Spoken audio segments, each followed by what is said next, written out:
everyone, my name is Eric Davis. I'm the editor of Awesome Motion. I'm here at SeaWorld San Diego, where their animal care team has been responding to hundreds of calls of sea lions that are stranded, sick, injured, and starving on the California coastline. We're going to look at SeaWorld's animal care team, what they're doing to care for these animals, how they're responding to this crisis, and what you can do at home to help these injured, sick, and starving animals. So let's take a look.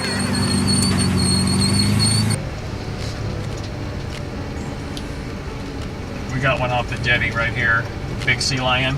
Okay. That we were like, how are we gonna get him? So he was like on that side of the rock, and the tide was coming in. Yeah. So we actually had put our nets on the other side, and he went through the rocks and got so close to the truck. By the time we got to the truck, we just kind of put our nets on him and just loaded them in. I've been in the rescue area since middle of January. Oh, wow. Right, and we had intake a little less than 100 at that point.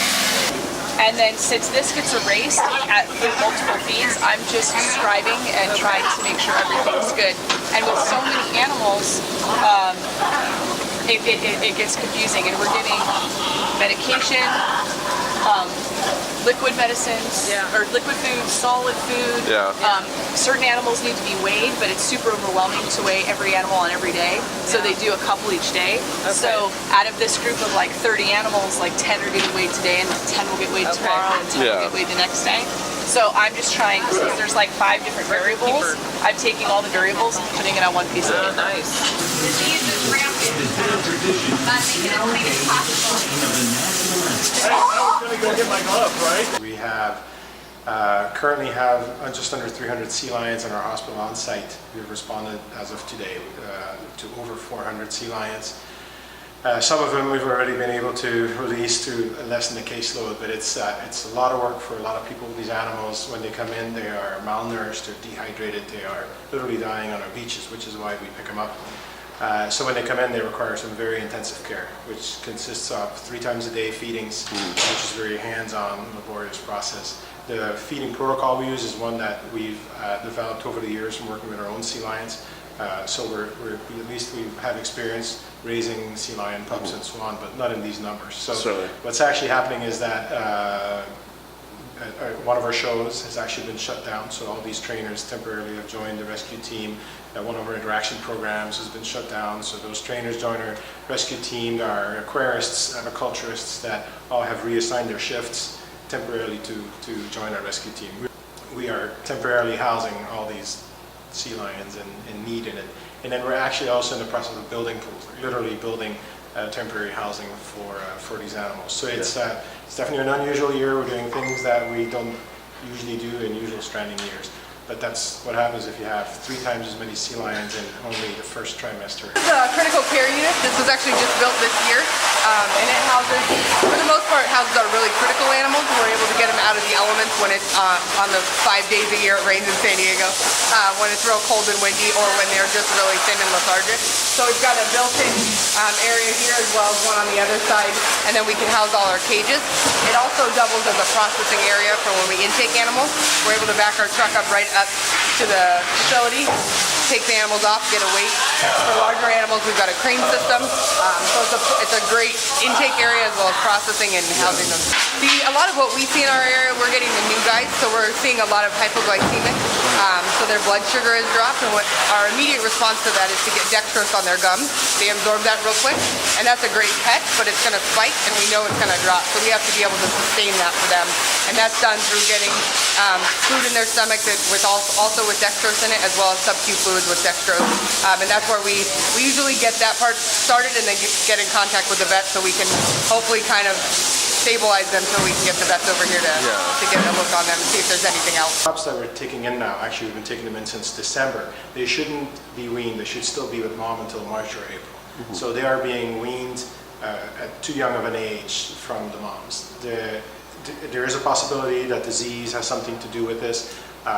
It's too early, not all the data are in yet, but the leading hypothesis is that the moms are actually not able to find fish or enough fish in the foraging grounds where they look around the rookeries, around the islands where the pups are born. So a sea lion mom will typically leave the pup on the beach and go feed, and then 1-2 days later come back and nurse the pup. Well, if these sea lions having to work harder to stay away longer to get food, then the pup gets less milk, the intervals between nursing get smaller and longer, and at some point pup decides, oh, my mom's not coming back. We work usually about 7 to 7, and it's kind of interesting. You think we kind of get tired, but every day you wake up and you know you're doing good. It's something I've always loved to do. So for me, it's more of a passion and not really a job. So I know that sounds cheesy and probably not the best answer, but I do it because I love it. Like it's a fantastic opportunity, and I think a lot of people do it because it's their passion. It's my calling. I mean, I can't explain to it. In other words, I know it's my calling. Everyone in our field gets into our field for love of animals and not for doing shows or getting to take cool pictures. Those are fun, but you do it because you love animals. We are not putting in, flying in animal care specialists from SeaWorld Florida, SeaWorld Texas to come help us treat our own belugas or whatever. They're coming in here to help wildlife. And so if you shut down money-making programs to help wildlife, come on, who can question that? Where the priorities and what the principles are? When you see that Harborsville pup, which a lot of these guys over here, we had to do lots of night feeds, but now 2 of them are eating on their own, which is great. So all that hard work went to something, and eventually these guys are going to, return home to the ocean. So it's nice. And you go down to like La Jolla, or you go to Cabrillo, where there's another rookery, and you see our tags. And actually, we found a tag. This Harborsville got released in '95, and it's a female.